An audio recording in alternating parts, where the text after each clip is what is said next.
Speak now with Dennis-Kenji Kipker, the Research Director at the Cyberintelligence Institute. Welcome back to the program, Dennis. Now, this is a $200 billion industry built on engagement. If the jury outlaws the dopamine loop, does the entire business model essentially collapse?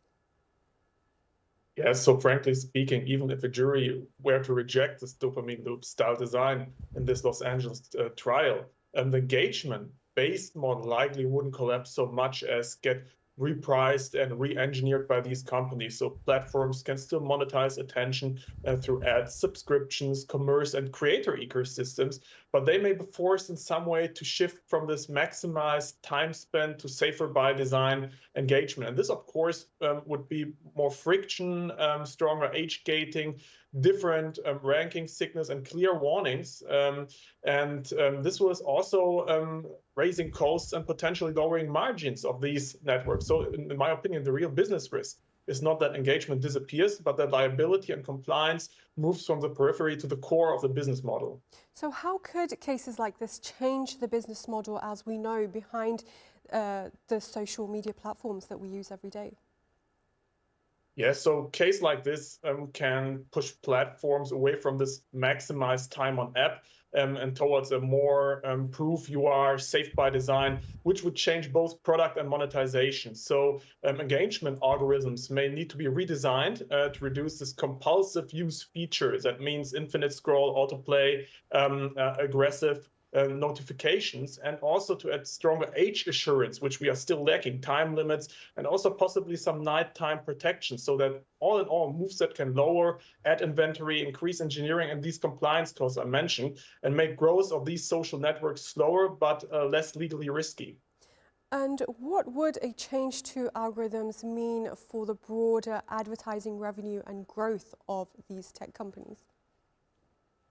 Yeah, generally speaking, so if courts face these platforms to dial back engagement optimized ranking, and this is what we are talking about, especially for minors, advertising revenue, for example, would likely take a hit in the short term because fewer sessions, shorter time span, and less precise targeting can reduce impressions and also click-through rates, while engineering compliance and monitoring costs rise for these companies. So growth could also slow as viral mechanics are constrained, product changes add friction, but the impact, in my opinion, wouldn't be uniform. So platforms could partially offset it by shifting toward higher quality ad formats. That means contextual, intent-based ads, commerce, and subscription revenue, and safer engagements that's stickier over a long time.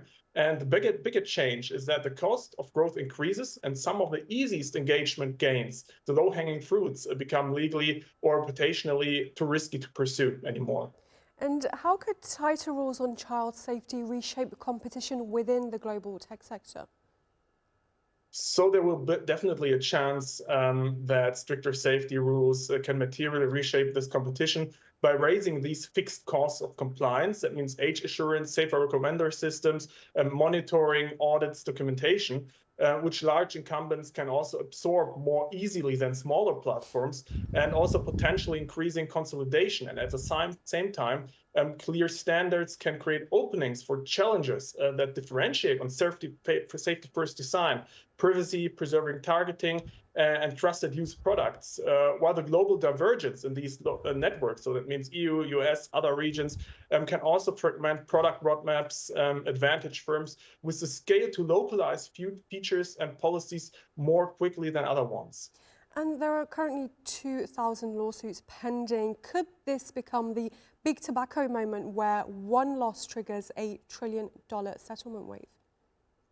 Yeah, it could become some kind of big tobacco-style inflection point, but one early loss doesn't automatically translate into $1 trillion settlement cascade. So the tobacco waves was driven by a broad, coordinated set of governmental claims, a long paper trail on concealment, and a settlement structure designed to resolve massive public costs, whereas these social media cases we currently see are being tested in bellwether trials across a sprawling docket of roughly about 2,000 suits, and will likely turn on narrower, harder to prove questions of causation, duty, and platform protection. So a plaintiff win would mainly raise the expected cost of litigation, as I mentioned, and the pressure to settle potentially in the tens of billions over time, but a true trillion scenario would usually require more repeated scalable verdicts.